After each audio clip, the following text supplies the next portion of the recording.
Hi guys, it's your boy the H. No, the mic hasn't come yet. When it's come, I'm sure you'll notice. A couple of videos coming today. The first one is a wrestling one. I'm going to give you a summer sizzler. Well, let's get the full name. Revpro Wrestling Summer Sizzler 2019 review. I was there, went with my little brother. It was really good. I'm just going to go straight into it. So there was a pre-show which we missed because the pre-show must have started before the actual first bell. First bell was 7. We got there for that, but obviously the pre-show must have been a little bit before. There was a little conference. We walked in like a New Japan conference. It was Okada and Minoru Suzuki with a translator. I think my brother might caught a few minutes. I needed the toilet, so I went to the toilet and then came out and the match started. I'm trying to remember. So there was a contenders match. I assume the contenders series is just for the young and up and coming wrestlers. I might sneeze, but you can probably tell my voice. Sorry, guys. I'll try my best to control it. Coughs and sneezes. Love how it's autumn, by the way. Happy September, guys. So yeah, contender series, like a young up and coming guys. I think the guy's name was Sean Jackson, which is actually like my surname. It's quite interesting. But anyway, yeah, this guy Sean Jackson versus Gabriel Kidd. I had to think about it for a second. But Gabriel Kidd, a lot of you may know from What Culture Pro Wrestling Defiant. He had a long losing streak and eventually he won. He looks in great shape, to be honest. He's got massive legs, really big legs. That sounds random, but you've got to say what you see. We weren't very far at all if you watch the other videos, which I've uploaded from Summer Sizzler. So you've got to have a good view of it. Yeah, decent in-ring action. The other guy botched a couple of times. He didn't punch at the right time. I think Gabriel Kidd wanted to do some boo years. The boo years are when you hit and someone says yeah, and the heel hits and they say boo. There's a couple little botches all on Sean's side, but he did okay. He doesn't have much of a look. He's just a standard guy in pants. He had quite big hair, like long curly hair, like some old school perm. Didn't really see any. It wasn't a fancy match. It was basically a very meat and bones match. I think Gabriel Kidd, if he brings a bit more showmanship into his wrestling, he'll be a proper British star. He's got a lot of great in-ring holds and techniques, but like he needs to add a bit of like maybe Zack Sabre Jr.-ishness to it, and by that I mean like a bit of cheekiness, a bit of laughing, a bit of clapping, a bit of not so much of talking, but just like little facials and stuff like that. That's my only criticism for Gabriel Kidd. But decent match to kick off the show. He did the job. Quite meat and potatoes, but it wasn't too bad. The next match was far from meat and potatoes. So there's a young kid called TK Cooper. I think he's originally from New Zealand, but he's probably based in England, and he wrestles a lot in England. I actually met him slightly for like 3 minutes at Progress. He was pretty decent then. But actually, this is the first time I get to see him in the ring. He faced a guy I've never heard of in my life. I'm not gonna lie to you. His name is Rob Lias. I'm gonna be honest. Rob Lias, for me, wasn't great. He got heel heat, but he wasn't really good in the ring. I'm not trying to be biased or anything. He tried to kip up, and one of 3 different botched kip ups overnight. He tried to Shawn Michaels kip up, didn't work.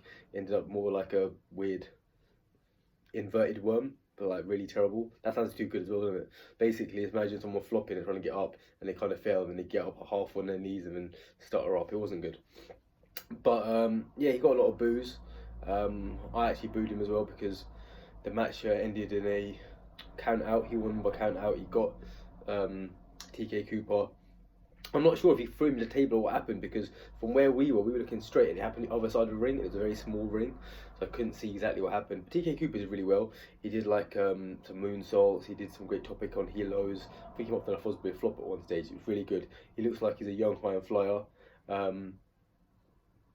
He obviously has technical acumen as well. He's probably has to work a bit more on the technical side of the game so far, but his high flying was good. After the first match was all technical, this is mainly high flying from TK Cooper. Rob Lyons coming in with a few little holes and a few like I think he tried a ankle, not an ankle lock, he tried like a kind of like an ankle lock variation at one point. But yeah, it was a decent match. TK Cooper is going to get better and better. Looks like another good star, honestly. I wouldn't be surprised if he's one of the stars of the British independent scene, much like his compatriots Travis Banks from New Zealand as well, become a big star. Trying to think what was after that. I'm just going off memory, guys. This is a couple of days ago. This is Friday night. Today's Monday. I'm literally filming this today as I'll be uploading it. Alright, so I might get it in wrong order now, but it was a 6-man scramble match. So there was Mike Speedball Bailey, who I've heard of, never seen him before. He was good, array of kicks and stuff. Trying to think who else was in it. Who else was in this? Jeez. Mike Speedball Bailey, Rocky Romero, Hikuelo from Bullet Club, Centaur, I can't remember his name, El Senza, he's a high flyer.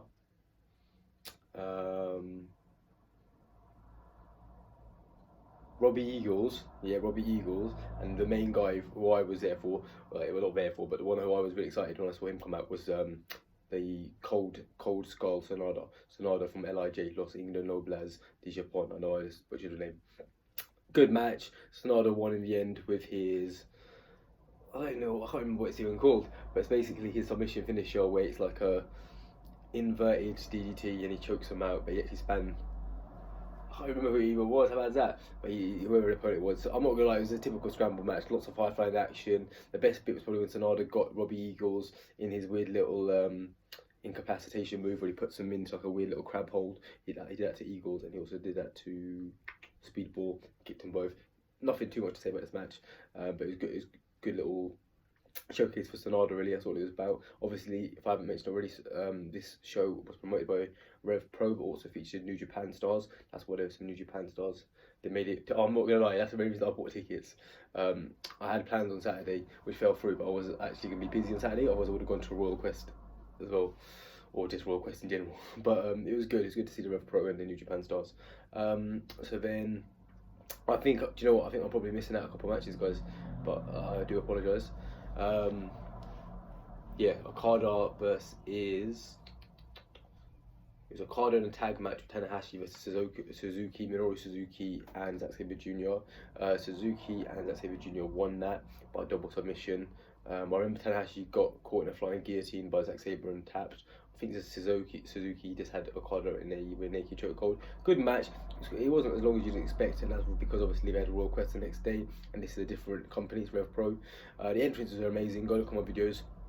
Tanahashi got ace, Tanahashi with massive pops, Okada from massive pops. I forgot to say, I should have said this, Sonada had the biggest pop of the night so far, and then probably Okada maybe.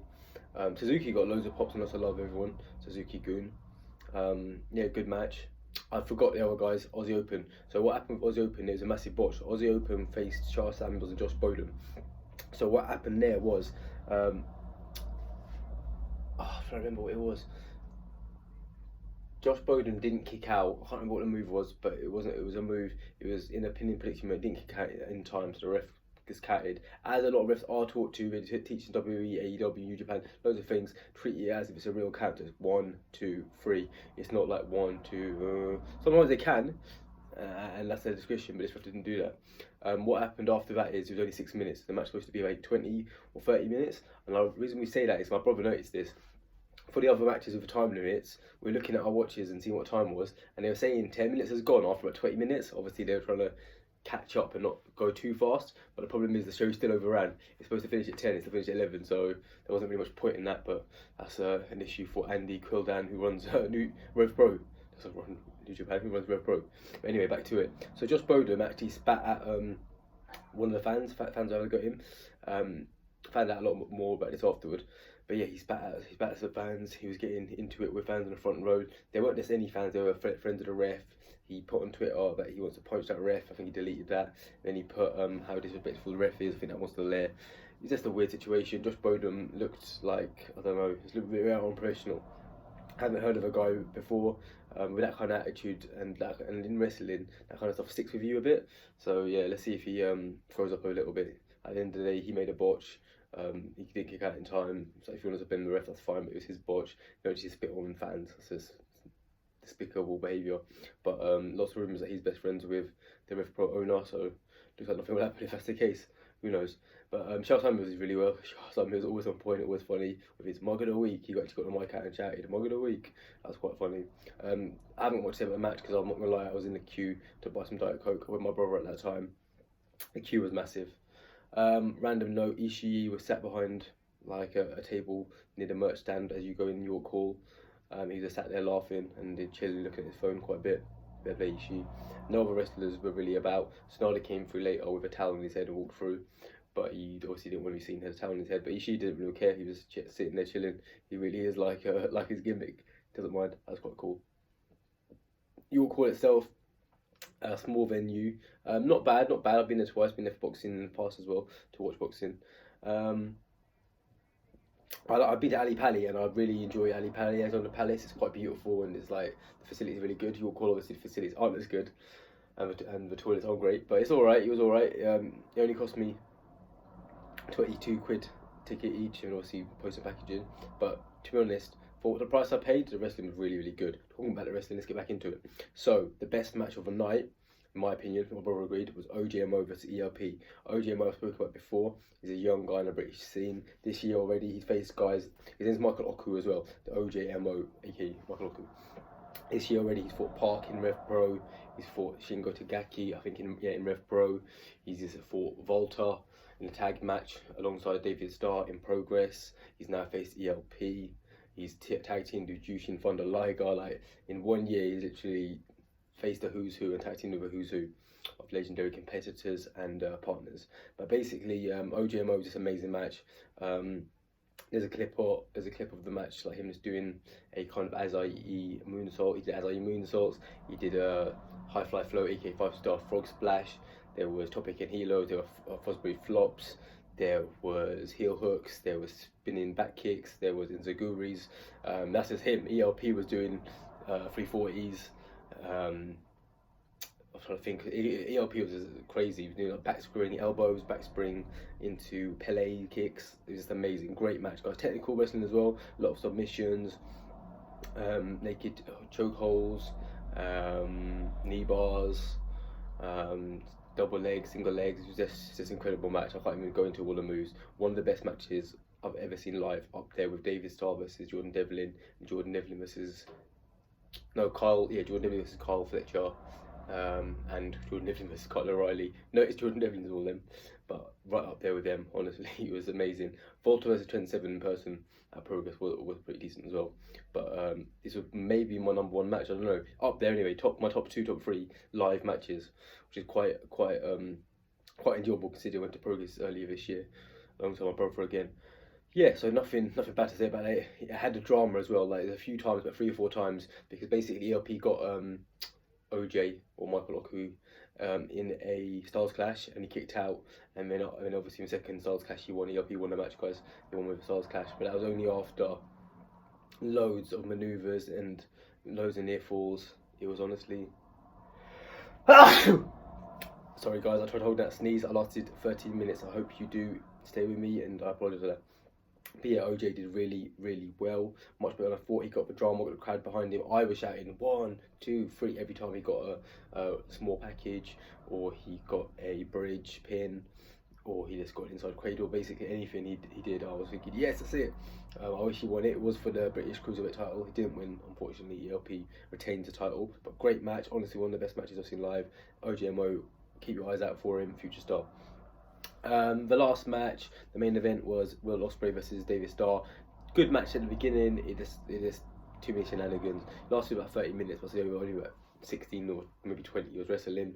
Andy Kildani runs it, came out. Because I thought it was weird, because like David Starr was acting like the heel at first, but then towards the end it was like he became the face, because he got to run Revpro. If he won, he'd run Revpro. If he lost, he'd have to leave Revpro. Andy came out, he helped Ospreay. Some weird little ref came out, I don't know who he is. They were shouting Roberts, I think his name's Roberts obviously, with a little red bow tie. He got super kicked by Ospreay. Eventually David Starr lost the match. Ospreay won with a Stormbreaker. But in the whole match, there were some great manoeuvres. Ospreay with an Oscar springboard. Ospreay with another Oscar onto the apron, which is, I hate apron moves. Like, I know my brother probably watched this. Don't do apron moves. It's just not worth you. It's not worth your career. For that literally 30 seconds of pop, it's not worth it. It's a great thing to watch, and I'm talking about it, but I still wouldn't recommend like people to do it. I hate moves on the apron. It's the hardest part of the ring, as JL always said, and it's factually true. Stormbreaker came out, Hidden Blade came, all of them best moves you expect. David Starr with some good technical moves. David Starr loves his package pile drivers and pile drivers in general, quite a few of them. Some good chain wrestling, some slow motion kicks, which I've got on my channel, go have a look. But yeah, just decent. It wasn't the best. Obviously I think Ospreay, to be fair, is very injured at the moment, and I watched the Royal Quest on our fight the next day, and basically, even that match, it was a good tag match, and he did his high flying moves, but he does his high flying moves, but then his actual in-ring technical ability, he'll show more in the G1, because obviously it's a bigger audience, and it's a bigger range, do you know what I mean, a bigger target for him to show his skills and his finesse. So I understand that he did still do all his moves. Don't get it wrong, but obviously it wasn't like a 40-minute Ospreay, one of his best matches in the year. Like his match with Shingo Takagi. If you guys haven't seen it, go and watch Battle of the Super Juniors this year, 2019. His finale, Shingo Takagi, one of the top 3 matches this year, if not top 2. His match with Okada as well. Even his match with Kenta was incredible. The couple of botches by Kenta, otherwise that would have been a 5 or 6 star match if Kenta didn't botch it up. Yeah, but that was really enjoyable as well. Like I said, I think Ospreay was holding it back, which makes sense. It was a Revpro show. It wasn't. He had a New Japan show the next night, so I'm not going to criticise him. David Starr was alright. He's got a massive hairy chest and hairy like legs and stuff. Like I know it might not be a huge thing, but it's a big eyesore when you're watching. It's like, right, you've got really black chest, like pure hair, like pure rug. It's like I trained in MMA, and when I'm going to compete again, which will be next year, I'll shave it. Like it's not. I'm not even David Starr level. But I'll be shaving this because I don't know. It's just an eyesore in it. It's just my personal thing. Some people are like, what's on my man's chest? My opinion, guys. But yeah, all in all, for the price, I've got to give it a 4.5 out of 5 stars for the price. If it was more expensive, I'd probably be more critical. But for 22 quid each, can't beat it. It was a good night of wrestling. OJMO, another star-making performance. ERP, amazing live. TK Cooper, amazing live. Sanada, incredible. Getting to see Tanahashi and Okada, even for like 10-15 minutes, was impeccable. Seeing Suzuki, Zack Sabre Jr., etc., etc. I could go on and on. Really good show. I'd recommend Revpro Wrestling when they've got their New Japan guys. Without the New Japan guys, I'll be honest, the card would have been completely different. It would be no Ospreay, no ELP from Bullet Club, no Hiquello, no. Do you know what I mean? I don't know how the card would have looked like, so I'm not sure. I can't recommend Revpro shows which aren't in conjunction with New Japan, honestly, because I don't know what you'd be watching. But when in conjunction with New Japan, very much worth it. For 22 quid, getting to see Tanahashi and Okada, guys. If you guys know me, I'm a true wrestling fan, and I idolise those guys. The Ace, Hiroshi Tanahashi, Kazuchi Okada. I love it. I love Japanese wrestling. So for me, it was well worth it. Next time Revpro and New Japan do a thing, go and watch it, and I will try and get it to a New Japan show on its own, maybe next year as well, my brother. Hope you guys enjoyed my review. I know it wasn't as detailed as it could have been, but this was still almost 20 minutes, and it'll be maybe 40-50 minutes if I went into vivid detail. Yeah, so Bodum did a botch in terms of that, and there was another botch as well, but it loses my mind right now, so it is what it is, guys. Oh no, there was one more match quickly. So CCK, Chris Brooks and Jonathan Gresham. Here's the botch. They faced Dan Maloney, the Liverpool Asian sensation, and his partner MK McKinnon. Basically, it was becoming a really good match. It only lasted about 10 minutes or less as well. Great technical wrestling by McKinnon and Gresham, and then at one point he has Gresham in a corner. He goes for a poetry in motion, the Hardy Boys' famous finisher, off Maloney's back, slips, because obviously Maloney's sweating a bit, slips, and basically does a flat back bump, gets back up, goes for the same move again, which I don't really agree with, but whatever, slipped again, but this time he slips forward. And as he slipped forward, he hit Gresham, and he hit Gresham's body in a way that Gresham twisted. And they're now saying Gresham's either got a really bad muscle tear or he's got some kind of leg injury. He was really injured. They actually ended the match. I think there was no contest in the end. And then Gresham just limped out. He literally limped out like that. You could see he had bad leg issues. I'm not sure if it was sprained, if it was torn, I don't know what happened. Probably a tear, for being honest, probably a tear. It looked like the impact from McKinnon's kick onto his body, somehow made his leg like twist in an unnatural position, like from straight to unnatural. So yeah, good thing I remember that at the last minute. So yeah, Jonathan Gresham, get well soon. Great technical wrestler, much shorter than I thought, but yeah, really good technical wrestler. Shows some great moves. Follow his YouTube channel as well, Octopus Man or something like that. Let's put Jonathan Gresham, you find it. He has some great techniques on there. But yeah, so that kind of ruined that match. So both tag matches, literally both tag matches had huge botches. One lasted 6 minutes because Bodum couldn't kick out. The other one, unintentional injury from a double botch poetry mation, injures Jonathan Gresham. Not great, but it is what it is. The rest of the card was great. OJ and Mobus CLP is a match that will long live in my memory, and it was good banter. And I got a shirt. I got a Kota Ibushi shirt, the Golden Star. Always worth it. Cheers, guys. Thanks for watching. It's been your boy, The H.